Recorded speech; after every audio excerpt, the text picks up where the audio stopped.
Pernahkah Anda merasakan kemarahan, sakit hati, atau kecemasan menguasai diri saat satu pikiran negatif atau perkataan ceroboh orang lain merusak seluruh hari Anda?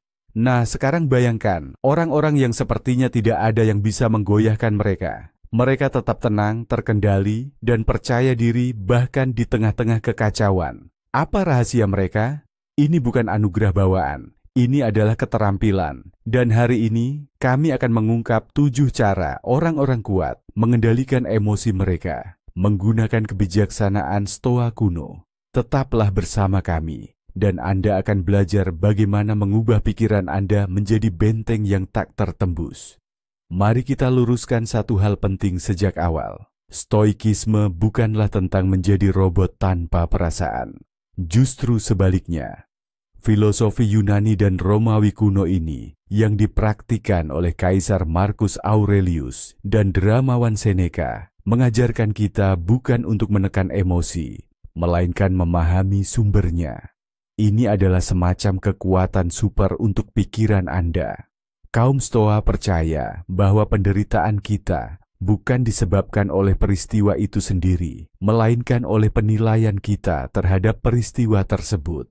Dan pemahaman sederhana ini mengubah segalanya. Siap untuk mempelajari stoikisme yang disederhanakan demi mengendalikan emosi Anda. Kalau begitu, mari kita mulai. Jadi, cara nomor 1, pisahkan dan taklukkan diri Anda sendiri.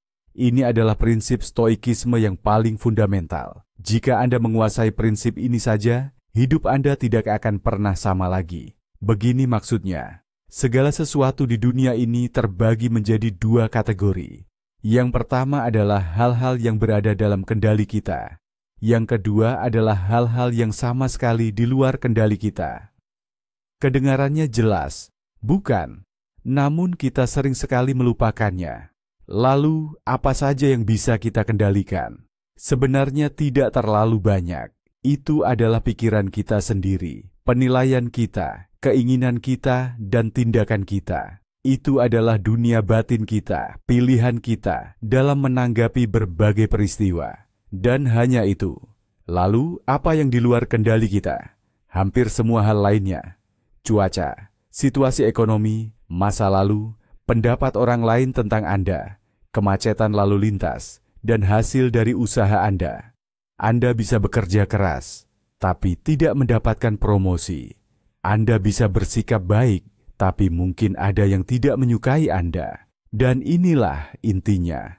Semua emosi negatif kita, kemarahan, kecemasan, dan kekecewaan, muncul karena kita berusaha mengendalikan hal-hal yang tidak bisa dikendalikan. Kita marah karena macet, seolah-olah kemarahan kita bisa melenyapkannya. Kita cemas akan pendapat orang lain, seolah-olah kita bisa masuk ke dalam pikiran mereka. Orang yang kuat, yang menganut prinsip-prinsip stoikisme, hanya berhenti melakukan itu. Ia mengarahkan seluruh energi dan perhatiannya secara eksklusif pada apa yang ada dalam kendalinya. Ia tidak membuang sedikit pun tenaga untuk melawan kincir angin. Ini membebaskan sejumlah besar sumber daya mental dan memberikan ketenangan yang luar biasa. Cara kedua mungkin terdengar agak aneh, bahkan sedikit menyeramkan bagi Anda. Konsepnya begini, bayangkan skenario terburuk untuk meraih yang terbaik. Dalam filsafat stoicisme, teknik ampuh ini dikenal sebagai praemeditatio malorum, atau sederhananya, meditasi hal buruk. Tapi jangan khawatir, ini bukan ajakan untuk bersikap pesimis. Bukan berarti Anda harus berjalan-jalan dan menanti kiamat tiba. Sebaliknya, ini adalah salah satu alat paling efektif untuk mencapai ketenangan dan kepercayaan diri. Ini semacam latihan mental. Begini cara kerjanya. Misalnya, besok Anda ada pertemuan penting. Daripada hanya berharap yang terbaik, Anda meluangkan beberapa menit untuk duduk dan dengan tenang membayangkan apa saja yang bisa salah. Mungkin lawan bicara Anda akan agresif, Anda tidak menemukan kata-kata yang tepat, atau Anda ditolak mentah-mentah. Anda sudah memutar skenario-skenario itu di benak Anda. Lalu, apa selanjutnya? Selanjutnya, Anda bersiap. Anda merencanakan terlebih dahulu jawaban-jawaban yang tenang untuk kemungkinan agresi. Anda membuat catatan singkat berisi argumen-argumen kunci. Anda memikirkan apa yang akan Anda lakukan jika terjadi penolakan. Dan inilah keajaibannya. Pertama, jika salah satu skenario tersebut benar-benar terjadi, itu tidak akan menjadi kejutan bagi Anda. Anda tidak akan panik, karena Anda sudah secara mental berada dalam situasi tersebut dan tahu apa yang harus dilakukan. Dampak emosionalnya akan jauh lebih ringan. Kedua, dan dalam kebanyakan kasus, tidak ada hal buruk yang terjadi sama sekali. Dan saat itulah Anda tidak hanya merasakan kelegaan, tetapi juga kebahagiaan dan rasa syukur yang tulus.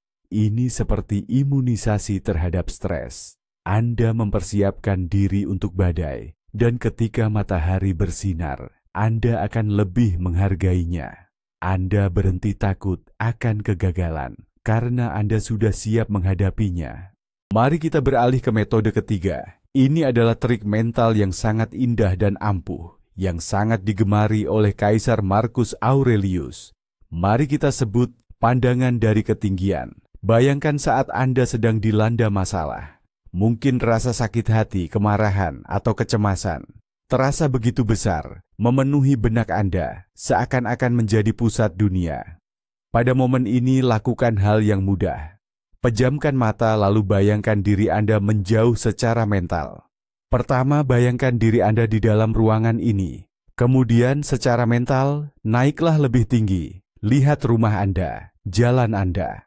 Terus naik, kini Anda melihat area tempat tinggal Anda, seluruh kota Anda. Lanjutkan naik. Di sana terlihat negara Anda di peta benua, dan di sana planet bumi kita seutuhnya, sebuah bola kecil biru dan putih, melayang sendirian dalam keheningan gelapnya alam semesta. Kini, sambil menatap planet mungil ini dari kejauhan, coba temukan diri Anda. Coba temukan masalah Anda. Apa yang terjadi? Masalahnya tidak hilang, tapi skalanya berubah drastis. Bukan begitu? Di hadapan keabadian dan ruang tak terbatas ini, masalah itu kini hanyalah sebutir pasir mikroskopis. Latihan ini tidak langsung menyelesaikan masalah, tapi ini melakukan sesuatu yang lebih penting. Ini seketika mengangkat Anda dari pusaran emosi dan memberi Anda perspektif. Ini menunjukkan betapa kecil dan fana banyak dari kekhawatiran kita. Ini bukan untuk meremehkan perasaan Anda. Ini adalah cara untuk mengembalikan proporsi yang tepat, agar masalah kecil tidak terasa seperti kiamat. Metode keempat adalah sebuah praktik yang sangat pribadi dan kuat. Ini adalah percakapan malam hari dengan diri sendiri. Filsuf Stoa Agung, Seneca, menuliskan bahwa ia tidak pernah tidur sebelum melakukan analisis mendalam terhadap hari yang telah berlalu. Ini bukan berarti Anda harus menyalahkan atau mencela diri sendiri atas kesalahan. Sama sekali tidak. Justru ini lebih mirip evaluasi objektif yang dilakukan seorang komandan bijak bersama bawahan terpentingnya, dirinya sendiri. Setiap malam sebelum tidur, Anda meluangkan waktu hening beberapa menit untuk mengajukan beberapa pertanyaan sederhana kepada diri sendiri. Apa yang membuat saya merasa tidak seimbang hari ini? Apa yang membuat saya marah, sedih, atau takut? Mengapa hal itu terjadi? Apakah reaksi saya dapat dibenarkan dan bermanfaat? Dan bagaimana saya bisa bereaksi secara berbeda dengan lebih bijaksana? Di sisi lain, penting juga untuk mencatat keberhasilan. Dalam hal apa saya menunjukkan pengendalian diri hari ini? Di mana saya bertindak dengan benar dan sesuai hati nurani? Tujuan dari latihan ini bukanlah menyalahkan diri sendiri, melainkan pemahaman diri. Di dunia modern, ini bisa disebut menulis jurnal kesadaran diri. Ketika Anda menganalisis reaksi Anda hari demi hari, Anda mulai melihat pola-pola. Anda akan memahami pemicu Anda dengan jelas, tombol yang ditekan oleh keadaan atau orang lain. Dan begitu Anda menyadarinya, Anda tidak lagi menjadi boneka emosi Anda sendiri. Anda mendapatkan kesempatan untuk membuat pilihan yang sadar di lain waktu, bukan hanya bereaksi secara otomatis. Metode kelima ini mungkin terdengar agak suram, tapi justru inilah cara paling ampuh untuk mengatur prioritas dengan benar. Para Stoik menyebutnya memento mori, yang dari bahasa Latin berarti ingatlah kematianmu. Sekali lagi, ini bukan tentang terjerumus dalam depresi karena memikirkan kefanaan hidup. Justru sebaliknya, ini adalah filter yang sangat kuat yang membantu kita memisahkan mana yang penting dan mana yang tidak dalam sekejap. Ini adalah pengingat bahwa waktu kita di sini, di planet ini, sangatlah terbatas. Dan setiap menit yang dihabiskan untuk kemarahan yang tidak berarti, dendam kecil, atau kekhawatiran yang sia-sia adalah menit yang dicuri dari hidupmu yang cuma sekali dan tak tergantikan. Ketika seseorang menyalipmu secara sembrono di jalan dan kamu sudah siap meledak dalam amarah, tanyakan saja pada dirimu. Mengingat bahwa perjalanan hidupku terbatas, apakah aku benar-benar ingin menghabiskan menit ini untuk marah pada orang asing yang mungkin tidak akan pernah kutemui lagi? Saat kamu merasa terganggu oleh kritik atau gosip, tanyakan pada dirimu, 1 tahun dari sekarang, 5 tahun dari sekarang, atau menjelang akhir hidupku, apakah hal ini masih akan berarti? Jawabannya hampir selalu tidak. Memento mori bukan tentang rasa takut, ini tentang nilai. Kesadaran akan kefanaan diri membuat kita benar-benar menghargai hidup. Ini membantu kita fokus pada apa yang benar-benar penting, orang-orang terkasih kita, tujuan sejati kita, dan menjadi orang baik di sini dan saat ini. Ini adalah cara paling efektif untuk berhenti menunda hidup dan mulai menjalani setiap momen dengan penuh kesadaran. Ini dia rahasia stoicisme yang paling utama dan mungkin mengejutkan yang menyatukan semua metode ini. Banyak yang mengira mengendalikan emosi itu berarti menekan, berwajah dingin dan berhati beku. Tapi itu sama sekali tidak benar. Kekuatan sejati kaum Stoik bukanlah tidak memiliki emosi. Itu adalah kebebasan memilih. Antara sebuah kejadian yang menimpa Anda dan reaksi Anda terhadapnya, ada celah yang sangat kecil, sebuah jeda singkat, dan di jeda inilah letak seluruh kekuatan Anda. Anda tidak bisa mengendalikan kekasaran kasir, kritik yang tidak adil dari atasan, atau hujan yang merusak rencana Anda. Tapi Anda, dan hanya Anda, yang bisa mengendalikan apa yang terjadi selanjutnya dalam pikiran Anda. Apakah Anda akan menyerah pada amarah dan merusak hari Anda? Atau Anda akan menarik napas, tersenyum, dan memutuskan bahwa hal kecil ini tidak pantas mengganggu ketenangan batin Anda? Nah, disinilah letak titik baliknya. Kekuatan bukanlah tidak merasakan apa-apa. Kekuatan adalah merasakan segalanya, namun memilih bagaimana Anda akan bereaksi terhadapnya. Pada akhirnya, ketujuh metode ini mengarah pada satu hal, kesadaran diri dan kebebasan batin. Mengendalikan emosi bukanlah tentang penekanan, melainkan pilihan yang disadari. Ini adalah keterampilan yang bisa dan seharusnya dilatih setiap hari.